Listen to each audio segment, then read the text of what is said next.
You know, I'm really starting to get glad that I'm close to the end of this review, because I keep forgetting stuff.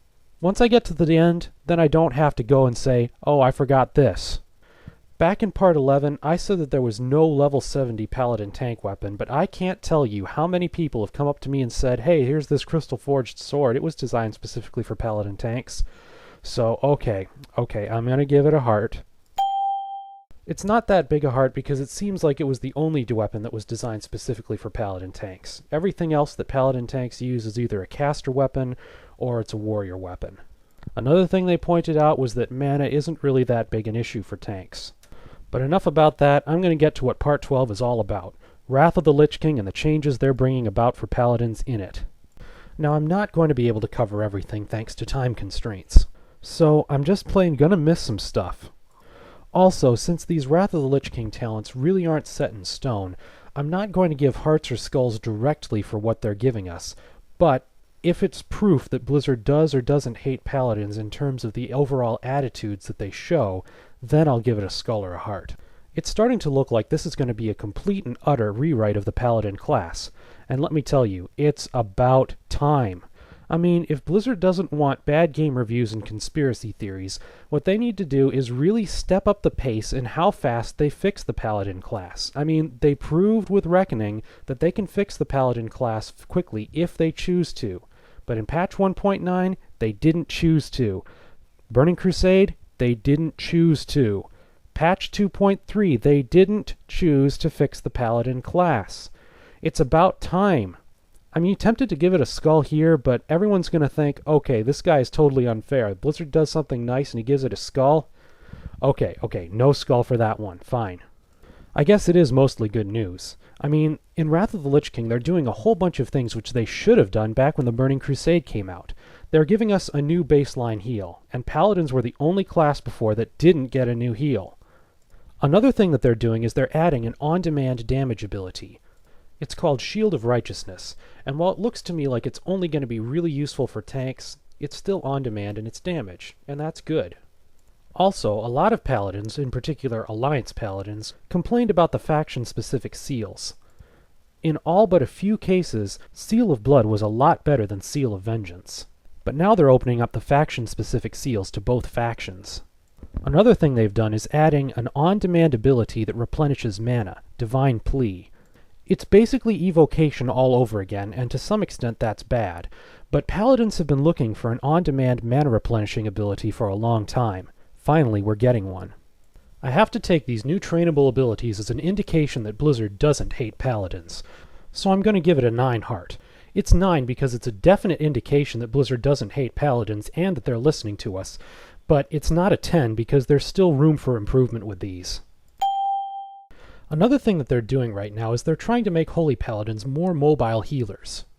That is a very good thing, because both Holy Light and Flash of Light are only 2 viable heals. Both require us to not move while we're casting them. And we don't have any heal over time effects or instant heals that are viable, so yeah, it doesn't make a lot of sense now. But with the changes they're making, it actually starts to make sense. Take a look at Infusion of Light. If you crit with Holy Shock, you get an instant cast Holy Light. That's awesome. Another thing that they're doing with Holy is they're undoing a lot of the lameness that they inflicted on us with patch 1.9. They're putting some talents back where they were before, or closer to where they were before. That makes it easier for Paladins to become versatile. And take a look at what they did to Holy Shock's cooldown. It's a lot more spammable now. These changes definitely deserve a heart. But while I'm talking about Holy, there's something I forgot to mention in part 11. One of Paladin's big weaknesses is the fact that we didn't have any area of effect heals, and in the Burning Crusade there's an awful lot of area of effect damage encounters. That made the usefulness of Holy Paladins really dwindle in raids. However, they're finally starting to cover Paladin's weaknesses in that area with Beacon of Light. I'll admit that it doesn't have a lot of synergy with the rest of the Holy Tree, but Blizzard is talking about fixing that. I'm going to give Beacon of Light a 6.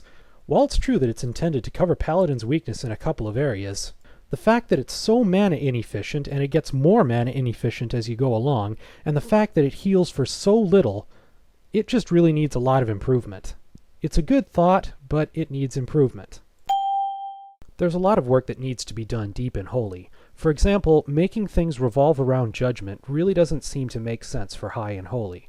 Plus, Judgments of the Pure, yeah, there's other threads in the Paladin forum talking about that. I agree with them. Another great thing that Blizzard is doing to try to cover one of our weaknesses is Sheath of Light. It's a talent in Retribution that is so tempting that it's making Holy Paladins consider foregoing getting Beacon of Light just so that they can get this talent.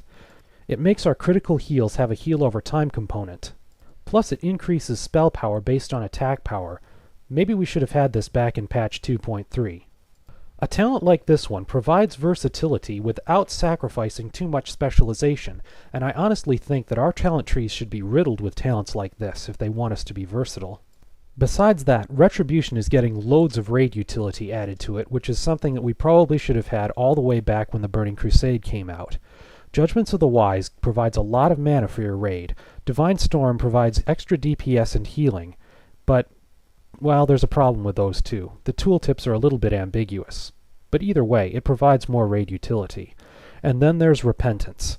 Now they're making it a viable raid crowd control. Now that is going to be great for raids as well as for heroics. And look at all the buffs that they're adding to Retribution Aura. It's awesome.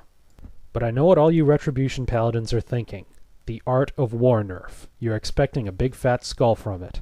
Well, I'm actually not going to give it one, because when I first saw that, my thinking was, it's nerf or nothing. I mean, if we're supposed to be one of the more defensive classes in player versus player, then the ability to unload a 21,000 crit, I mean, that's overpowered. The effect that Art of War has now doesn't quite seem to fit, but I guess what they were thinking was it would prevent lockdown. I certainly hope that they change that before it gets out live. Even with that problem, on the whole, I have to give the Retribution changes a heart. I'm thinking a 9. Sorry to cut part 12 short here. I'm going to cover Protection and other Wrath of the Lich King changes in part 13.